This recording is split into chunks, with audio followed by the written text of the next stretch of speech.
¿Cómo están? Dios les bendiga. Estamos en esta oportunidad nuevamente con el curso de membresía bautizo. Es una introducción a la familia de nuestra iglesia, el santuario. Y esta es la clase número 4.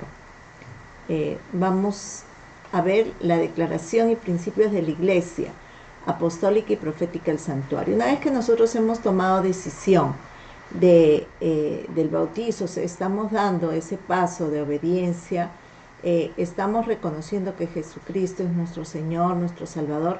Nosotros decidimos ya entrar a formar parte de la familia de la iglesia, de la familia de Cristo, y necesitamos estar todos en un mismo sentir. Y acá 1 Corintios 1:10 dice: os ruego pues, hermanos, por el nombre de nuestro Señor Jesucristo, que habléis todos una misma cosa, y que no hay entre vosotros divisiones, sino que estéis perfectamente unidos en una misma mente y en un mismo parecer. 1 Corintios 1:10. Entonces es por eso que es importante el discipulado, poder todos entrar en un discipulado. Necesitamos conocer por qué hacemos esta declaración. Creemos que un gran mandamiento, en un gran compromiso que tenemos como iglesia, que es el gran mandamiento a la gran comisión y a la gran plenitud de Cristo. Este producirá una iglesia fuerte. El mandamiento de la gran comisión, ¿no?, trae la gran plenitud de nosotros como hijos de Dios y como siervos de Dios y como parte de la familia de Jesucristo. Entonces, para cumplir con esta gran comisión tenemos 9 propósitos. La primera es, nuestro primer propósito como cristianos es reconocer, ¿verdad?, la grandeza de Dios. Entonces necesitamos adorarle, necesitamos entrar a la presencia de Dios y celebrar. El segundo propósito es demostrar el amor de Dios, ya entrar a ser parte de la iglesia. Nosotros ya queremos servir. La mayoría de las personas, cuando entran a Cristo y se bautizan, ellos lo que quieren es servir. Esto ya forma parte del ministerio y de la manera como van a demostrar su amor a Dios.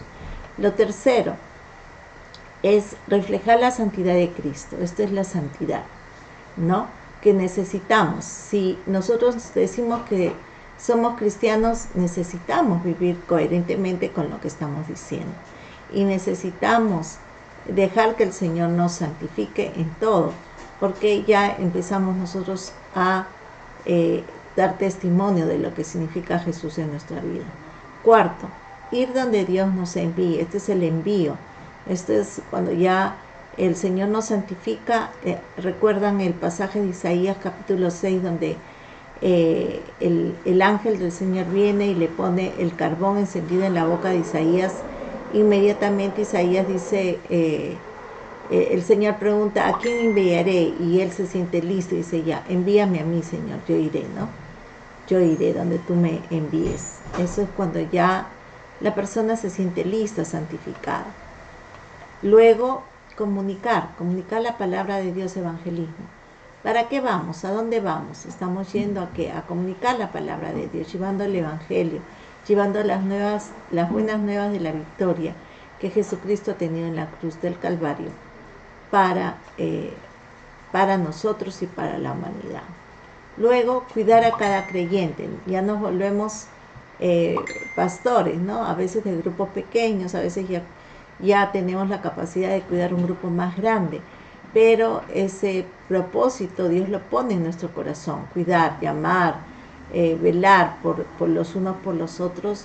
Ese es el propósito del pastoreo, cuidar a cada creyente. Luego, 7, unir a la familia de Dios, compañerismo, unirnos, ¿no? Como los que les estaba diciendo hace un momento, vamos al parque, vamos a un lugar, es cierto, la iglesia todavía no nos podemos reunir en lugares cerrados, pero de repente en un lugar abierto, ¿no? Y estar ahí, aunque sea tomándonos una gaseosa y viéndonos un momento. Luego, perfeccionar el pueblo de Dios, que esto ya viene a ser el discipulado. Necesitamos nosotros tener discípulos, porque el Señor dijo: haced ir, ¿verdad?, a las naciones, hacer discípulos a las naciones. Entonces necesitamos entrar en ese propósito de Dios. de nosotros empezar a discipular, empezar a enseñar todo aquello que ya nos fue enseñado. Y por último, 9, proveer el crecimiento en amor, ¿no? Ir creciendo más y más en amor, porque de ninguna otra manera vamos a poder cumplir con todos estos propósitos que Dios tiene en nuestra vida. Si no tenemos amor, si el amor no crece en nosotros, nos vamos a estancar y no vamos a poder fluir y desarrollar todo el plan de Dios en nuestra vida, porque no es fácil, pero con amor vamos a poder nosotros establecer esa demanda que el Señor tiene en nuestras vidas. Tenemos, por lo tanto, 9 objetivos que alcanzar y la determinación firme de cumplir con cada uno de ellos. Hasta aquí, de pronto, hace esa pregunta, ¿no? Ahora podemos ir al detalle. Primero, 1. Existimos para celebrar la presencia de Dios. Esta es la adoración. En Marcos 12, 28 dice: Jesús les respondió: el primero de todos los mandamientos es: oye Israel, el Señor nuestro Dios, el Señor uno es. Y amarás al Señor tu Dios con todo tu corazón, con toda tu alma, con toda tu fuerza y con todo tu mente y con todas tus fuerzas. Este es el principal mandamiento, ¿no? Entonces, cuando nosotros oímos a Dios y Dios nos habla, eso produce un amor desbordante en nuestro corazón para Él. Y este mandamiento no termina siendo un mandamiento, sino termina siendo un gozo para nosotros, amar al Señor con todo nuestro corazón, nuestra alma, con toda nuestra mente y todas nuestras fuerzas. Terminamos nosotros en una actitud de adoración. Déjame explicarte. Primeramente, Jesús dice: amarás al Señor tu Dios con todo tu corazón. La palabra bíblica amarás es adorar. Adorar es simplemente la expresión de tu amor hacia Dios. Adoración. En Juan 4, 23 y 24 dice: los que de veras adoran al Padre lo adorarán en espíritu y en verdad, porque el Padre busca a quienes lo adoren así. Quienes lo adoran deben adorarlo en espíritu y en verdad, ¿no? Porque Dios es espíritu. Entonces, como Dios es espíritu, quiere que le conozcamos en el espíritu y quiere que ese encuentro con Él produzca una verdadera adoración, una genuina adoración. Él está buscando a los verdaderos adoradores, a los que van a tener ese encuentro con su espíritu para adorarle y conocerle. Entonces, cada vez que expresas tu amor por Dios, estás adorando. Ahora, no importa si le adoras en medio de una multitud de 50 personas, de 100 o más. No importa si lo haces en medio de un grupo pequeño, en un hogar de 5, 6 o 10 personas. No importa si lo haces solo o con tu familia. Cada vez que expresas tu amor por Dios, le estás adorando. Expresiones de adoración. Efesios 5:8. Una de las maneras como podemos expresar nuestra adoración es cantando. Otra es Romanos 12 del 1 al 2, es con compromiso, ¿no? La otra, Salmo 95:6, es en oración. Juan 17:17, oyendo la palabra, escuchando y obedeciendo. Esa es una forma de adorarlo. Otra expresión de adoración es darle al Señor lo que le corresponde, darle al Señor lo que el Señor pide, para que nosotros podamos disfrutar del reino de Dios en cuanto al incremento que el Señor puede darnos. Romanos 6 del 3 al 4, el bautizo, que es una señal no solamente que le estamos adorando, estamos reconociendo que nos estamos humillando para morir a nosotros mismos y estamos decididos a vivir para Él. Es una muestra de adoración. Luego el meditar en su palabra, el meditar en Él, es una manera también de adorarlo. La cena del Señor, nos acercamos, dice: cada vez que hagas esto, hazlo en memoria mía. Entonces, cada vez que tomamos y comemos la cena del Señor, estamos recordando la muerte y la resurrección del Señor, y estamos de esta manera adorándole por todo lo que Él ha hecho. Estilo de adoración. Celebración, Salmos 122:1. Inspiración, Isaías 40:31. Preparación, Colosenses 3:16. Vamos a ver los textos. Dice, yo me alegré con los que me decían, a la casa de Jehová iremos. Salmo 122:1. No todos se alegran cuando le dice vamos a la casa del Señor, pero cuando tú eres un adorador, ahí mismo te alegras. Isaías 40:31 dice, pero los que esperan en Jehová tendrán nuevas fuerzas, levantarán alas como las águilas, correrán y no se cansarán, caminarán y no se fatigarán. Colosenses 3:16, la palabra de Cristo mora en abundancia en vosotros, enseñándonos y exhortándonos unos a otros en toda sabiduría, cantando con gracia en vuestros corazones al Señor, con salmos, himnos y cánticos espirituales, ¿no? Entonces, ahí ya acabamos de ver todas las maneras como podemos adorarle al Señor, expresar nuestro amor por Él, nuestra gratitud, nuestra confianza y todo lo que significa la preciosa expresión de nuestro ser en adoración a Dios. Vamos a ver ahora otro propósito. Es el ministerio. En esto conoceréis todos que sois mis discípulos, si tuvierais amor los unos con los otros. Entonces, existimos para demostrar el amor a Dios. Cuando el Señor le preguntó a Pedro, Pedro, ¿me amas? Y el Señor le decía, sí, perdón, Pedro le contestaba y le decía, sí, te amo, ¿no? Entonces el Señor le decía, pastorea mis ovejas.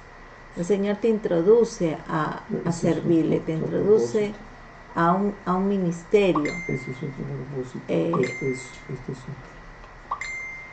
¿No? Te introduce a servirle al Señor. Entonces, el eje de nuestra iglesia es nuestro sentido de unidad. Cada miembro necesita ser parte de uno, ¿no? Miembros los unos de los otros. Ministerio es el ámbito para demostrar el amor de Dios. Los ministerios son personas y las personas necesitan amor. El amor une, donde hay amor hay unidad, ¿no? La Biblia dice que debemos ser ejemplos al mundo del amor de Dios, y como apóstoles, profetas, evangelistas, pastores y maestros debemos equipar a los creyentes de la familia de nuestra iglesia para desarrollar sus ministerios personales. La Biblia nos dice en Efesios 4:12 que los apóstoles, profetas, evangelistas, pastores y maestros deben de preparar a la gente de Dios para los trabajos ministeriales. Hay diversidad de operaciones y hay diversidad de ministerios. Vosotros pues sois el cuerpo de Cristo y miembros cada uno en particular. Entonces, miren que cuando nosotros estamos pensando en ministerio, tenemos que pensar de que nosotros ya somos ministros del Señor. Cuando ya nosotros nos bautizamos y decidimos vivir para Dios, ¿para qué es? Es para ministrarle al Señor. Entonces, los apóstoles, profetas, maestros, evangelistas y pastores nos van a capacitar a nosotros, ¿verdad? Nos van a capacitar a los nuevos que se han bautizado para que ellos hagan la obra ministerial, para que ellos empiecen a forjarse. Luego ya ellos terminarán enseñando a otros, pero al principio tienen que aprender. Existimos para reflejar lo tercero, la santidad de Cristo. Dos aspectos básicos de la santidad de un creyente es la obediencia a Dios y el ser perfeccionado en el amor. La medida de la plenitud de Cristo implica la santidad de Él. ¿Cómo es la santidad de Él? Lucas 10:25-28 dice, amarás a Yahvé tu Dios con todo tu corazón, con toda tu alma y con todas tus fuerzas y con toda tu mente, y a tu prójimo como a ti mismo. Jesús le dijo, has hablado correctamente, pon esto por obra y serás salvo. En 2 Juan 1:6 dice, y este es el amor, que andemos según sus mandamientos. Este es el mandamiento, que andéis en amor, como vosotros habéis oído desde el principio. En Juan 4:17 dice, en esto se ha perfeccionado el amor en nosotros, para que tengamos confianza en el día del juicio, pues como Él es, así somos nosotros en este mundo. 1 Pedro 1:15 dice, sino como aquel que os llamó es santo, sed vosotros también santos en toda vuestra manera de vivir. La santidad del creyente es el reflejo de la presencia de Jesucristo en su vida. La carencia de obediencia y amor demuestra un pobre conocimiento de Cristo. No hay modelo de vida porque Él es santo, nosotros lo seremos, pero sin conocerlo estaremos lejos de la santidad que Él ha preparado para nosotros. Cristo es el modelo. La santidad del creyente es el reflejo de la presencia de Jesucristo en su vida. Cristo es el modelo, es su santidad en nosotros, no la nuestra en esfuerzo aislado. Si Él no está en nosotros, no estará su santidad. Santidad y buenas obras. En Cristo, es Cristo en nosotros quien pone el hacer buenas obras de santidad. Estas buenas obras no se pueden desarrollar si no se purifica el creyente cada día. 1 Pedro 2:5 dice, para ofrecer sacrificios espirituales aceptables a Dios por medio de Jesucristo. Romanos 12:1 dice, vuestros cuerpos en sacrificio vivo, santo, agradable a Dios. Efesios 2:10 dice, somos hechura suya, creados en Cristo Jesús para buenas obras. Tito 2:14, purificar para sí un pueblo propio, celoso de buenas obras. La purificación.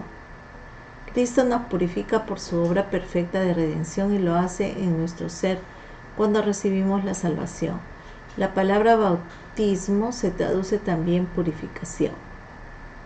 La implicancia de la purificación en la santidad.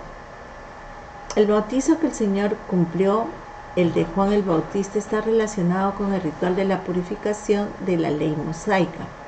Lo que se extrae de este hecho es que Cristo demuestra su obediencia y disposición a la purificación. Este ritual representa la limpieza y la santidad.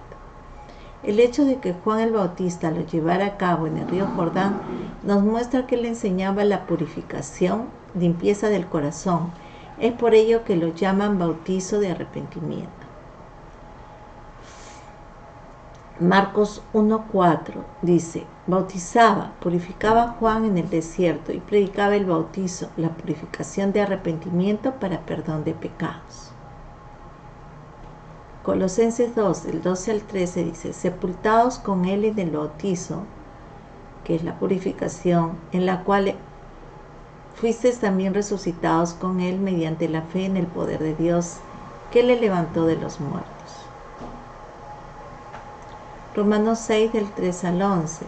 ¿O no sabéis que todos los que hemos sido bautizados en Cristo Jesús hemos sido bautizados en su muerte? Purificados. ¿No? Allí en la palabra bautizados es purificados. Y esto es importante. Dice, ¿o no sabéis que todos los que hemos sido bautizados, purificados en Cristo, hemos sido bautizados o purificados en su muerte? Vamos a ver otro propósito.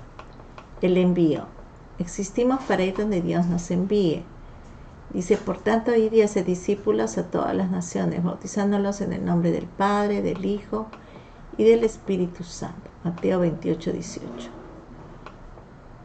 Ir a donde Dios envíe es tener una comisión de acuerdo al ministerio del creyente. Es lo apostólico del creyente y es lo apostólico de la iglesia.